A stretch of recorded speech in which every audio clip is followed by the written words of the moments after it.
Hey guys, once again, this is Carlos, your car guy from Dimit Chevrolet in Clearwater. My cell phone number is 727-510-3095. Today we're going to look at a Volt, which is one of my favorite vehicles, and not because I'm crazy about them, because it's kind of an underdog. I think they're underappreciated, and I always root for the underdog. So let me walk you around real quick so you see what I'm talking about.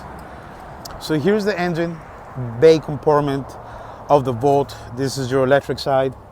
You do have a generator underneath. So a lot of people think this is actually a hybrid vehicle because you do have a gas tank here that has a 9.3 gallon tank, but it's actually not a hybrid. So the gas from the gas tank goes to a generator. The generator makes electricity. The electricity powers the vehicle. So even though you do have a gas option, technically speaking, it is a 100% electric car. Now, if you wanted to translate the amount of energy that the gallon is going to make and power the vehicle, the conversion would be 35 miles per gallon city, 40 miles per gallon highway, is what the breakdown would come to. This is the electric charger part of it. You are able to just plug it right into your house. You can get a high-speed charger, but you don't have to get one.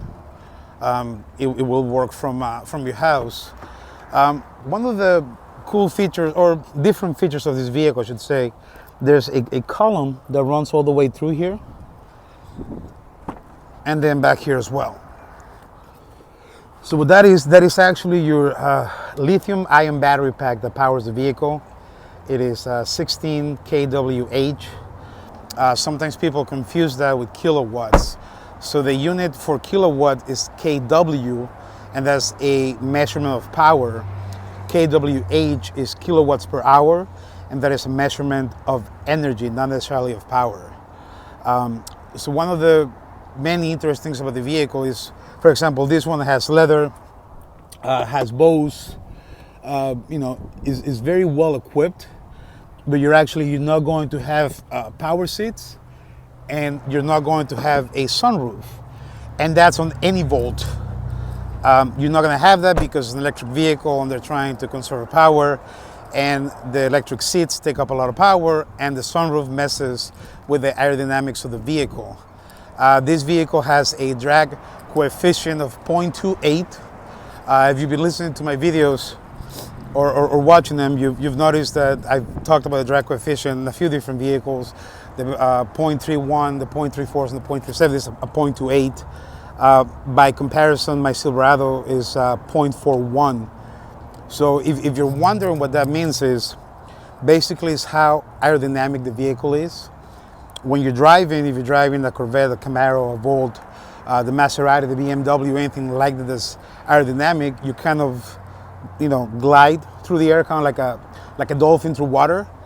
And then when you drive, a Tahoe, when you drive my Silverado, which has a drag coefficient of 0.41, you basically get into a fist fight with air. It's a big boxy type of vehicle, so the faster you go, the more resistance you have with air, so the more the air tries to slow you down, so the more power you have to use to move forward. That's why, for example, on the truck, your gas mileage will be very different if you're doing 55, 60 miles an hour versus 80, 90. Because the faster you go, the more resistance you have, the more power you have to use to keep going, so the gas mileage drops drastically. So a vehicle like this, that is designed for good gas mileage, that is designed to save power, is going to be very aerodynamic. It has to be, otherwise you won't be able to, to really get any significant distance on an electric vehicle. Another thing that's interesting about the Volt is a lot of people are concerned when it comes to electric vehicles, just not the Volt, of the cost to replace the batteries. Electric vehicles are fairly new, so people don't know what the costs are and they're concerned. So with GM, you have 3 years, 36,000 miles bumper to bumper, and all of our vehicles, 5 years, 60,000 mile powertrain, which is your engine transmission. Now, to appease people and to be like, hey, we stand behind our product, a Volt on the battery aspect of it is actually going to be 8 years, 100,000 mile warranty. So even when you buy a pre-owned Volt, you have that peace of mind that, okay, this is a quality product, GM standing behind it, and on the off chance that I do have an issue with my batteries, I am covered for 8 years, 100,000 miles, which is extremely important. So you just kind of give you a look of what the vehicle looks like. There's your power button. You heard that? It almost sounds like a sci-fi movie when they light up, the generators to do like the boom tubes or anything of the sort. And that's actually really the only noise that you're gonna get out of the engine. Otherwise, the engine is going to be very, very quiet. Let me see here. I just want to turn the music down a little bit so you can hear it better. So here's all kinds of different options that you can look at. Your charging modes, how you're using your energy, climate, eco modes, power flow. So I mean, for a 2010, this is unheard of in 2010. Now all of your newer vehicles, 15, 16, 17s will have the nice touchscreens, colors, whatnot. But in 2010, or I'm sorry, 2012, this vehicle, it was eons ahead of everybody else as far as what it's able to do in the display. So everything is going to be electronic here, and then here you can look at everything. It's telling me that my hood is open. It shows me how many miles I have left in this charge, just 18 miles. Now, because I do have gas left in this engine, so it's telling me that my total range is actually 106. So it's combining the gas and the battery. So if you look here, that's how many miles I have on the gas aspect of it. Here is how many miles I have on the electric aspect of it. And here's what my total is for all of them. And the interesting thing is, on this vehicle, as you're driving, it will actually change.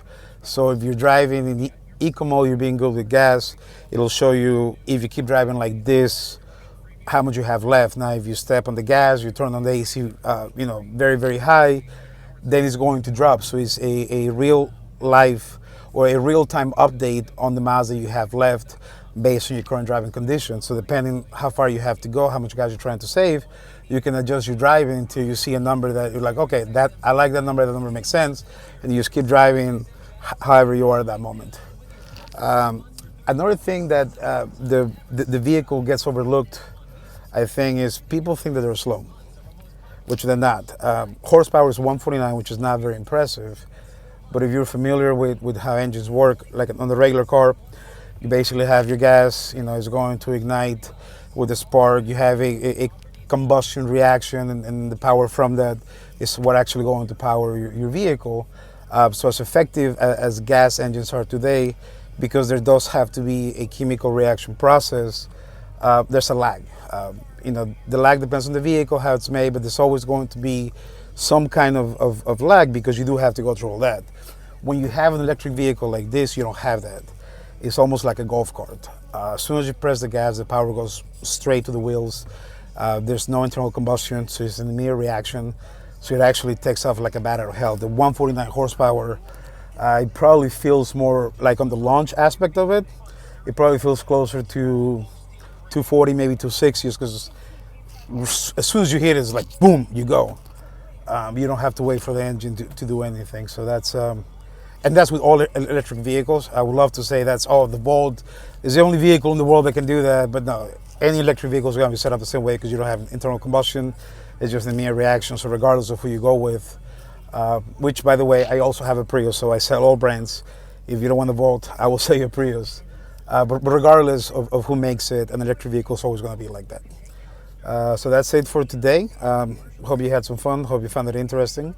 Once again, my name is Carlos, your car guy from Dimmins Chevrolet, and my cell phone number is 727-510-3095. Thank you for your time.